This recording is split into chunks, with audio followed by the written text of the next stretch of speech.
Ukraine ने दावा किया कि उसके जिस क्राइमिया पर पुतिन 9 साल से कब्जा करके बैठे हैं वहां रूस प्यासा मर जाएगा। उसे कम से कम 1 साल तक पानी नसीब नहीं होने वाला।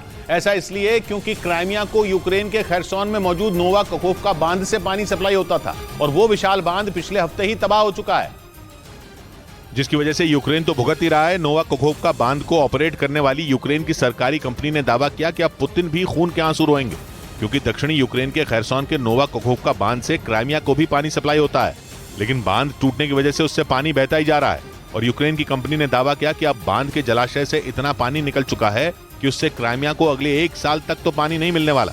यानी दावा यह है कि रूस ने अपने पैर पर ही कुल्हाड़ी मार ली, क्योंकि यूक्रेन शुरुआत से ही आरोप लगा रहा है कि रूस ने यूक्रेन की सेना को आगे बढ़ने से रोकने के लिए नोवा कखोव्का बांध को बम से उड़ा दिया, लेकिन इस चक्कर में क्राइमिया पानी की एक एक बूंद के लिए तरसेगा।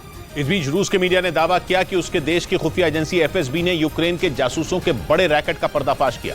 खुफिया एजेंसी ने रूस के कुछ नागरिकों को पकड़ा जिन पर खुफिया दस्तावेज और जानकारियां यूक्रेन भेजने के आरोप हैं। इतना ही नहीं, रूस का दावा है कि पकड़े गए जासूस रूस में बड़े हमले का प्लान बना रहे थे, जिसके तहत यूक्रेन के ये जासूस रूस के कुर्स्क और बेलग्राद इलाके में रेलवे ट्रैक को नुकसान पहुंचाने की तैयारी में थे। ये दोनों इलाके यूक्रेन की सीमा से बिल्कुल नजदीक है। रूस की खुफिया एजेंसी एफएसबी ने दावा किया कि पकड़े गए जासूसों ने कई इलाकों में तोड़फोड़ का प्लान भी बनाया था, खासतौर से वो इलाके जहां से रूस की सेना को हथियारों और खाने पीने की सप्लाई होती है। एफएसबी ने यूक्रेन के इन जासूसों के पास से 4 डेटोनेटर, 4 किलोग्राम से अधिक विस्फोटक और $1.5 लाख यानी भारतीय रुपयों में करीब $1.25 करोड़ बरामद किए। इधर पूर्वी यूक्रेन के डॉनबास में रूस की फौज पर बड़ा हमला हो सकता है। ये दावा पश्चिमी मीडिया ने किया और जानकारी दी कि यूक्रेन की सेना डॉनबास पर दुगनी ताकत से हमला करने की तैयारी में है, जिससे रूस की सेना को संभलने तक का मौका न मिले। पश्चिमी मीडिया ने दावा किया कि यूक्रेन की नजर डॉनबास के उस इलाके पर टिकी है जिस पर रूस का कब्जा है, और इसी इलाके में यूक्रेन ने भीषण बमबारी का प्लान बनाया, जिसके लिए ब्रिटेन ने नेटो देशों को जल्द से जल्द यूक्रेन को हथियार और F-16 फाइटर विमान देने को कहा, जिससे रूस पर ऐसा हमला हो कि वो जल्द से जल्द डॉनबास खाली कर दे। पूर्वी यूक्रेन के डॉनबास में लुहांस्क और डोनेस्क आते हैं, जहां कई महीनों से भीषण जंग छिड़ी है।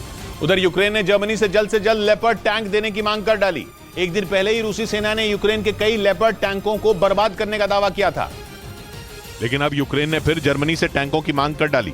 यूक्रेन ने साफ कह दिया कि पुतिन की फौज से मुकाबला करने के लिए उसे जर्मनी के लेपर्ड टैंकों की सख्त जरूरत है। यूक्रेन की सेना लेपर्ड टैंकों की मदद से अब तक रूसी फौज से मुकाबला करती आई है, क्योंकि ये टैंक जंग के मैदान में दुश्मन पर काल बनकर टूटने की ताकत रखते हैं। इसीलिए यूक्रेन चाहता है कि उसे जल्द से जल्द कई लेपर्ड टैंक मिल जाएं। पश्चिमी मीडिया के मुताबिक यूक्रेन की मांग के बाद जर्मनी ने भी उसे टैंकों के साथ साथ कई बख्तरबंद गाड़ियों को भी भेजने की तैयारी कर ली। इस बीच यूक्रेन के राष्ट्रपति जेलेंस्की ने पुतिन को चेतावनी दी कि अब यूक्रेन ने ऐसे हमले शुरू कर दिए जिससे जंग में जीत यूक्रेन की ही होगी। जेलेंस्की ने यह पुतिन को धमकी ऐसे वक्त में दी जब यूक्रेन ने कुछ रोज पहले ही रूस पर बड़े पलटवार का ऐलान किया था। यानी यूक्रेन ने यह बता दिया था कि उसकी सेना अब रूस के ठिकानों में घुसकर वार करने जा रही है, और कहा जा रहा है कि पूर्वी यूक्रेन समेत कई इलाकों में जेलेंस्की की फौज ने ऐसे हमले शुरू भी कर दिए। ऐसी आक्रामक कार्रवाई शुरू करने के बाद ही जेलेंस्की ने पुतिन को सबसे बड़ी चेतावनी दे दी। जेलेंस्की ने अब साफ कह दिया कि यूक्रेन के जवान रूस की सेना का सफाया कर ही दम लेंगे, और कह दिया कि पुतिन चाहे कुछ भी कर लें लेकिन जंग तो यूक्रेन ही जीतेगा। हालांकि रूस ने जेलेंस्की की धमकी का जवाब दिया कि रूसी सेना के खिलाफ यूक्रेन का ऑपरेशन बुरी तरह फेल हो गया।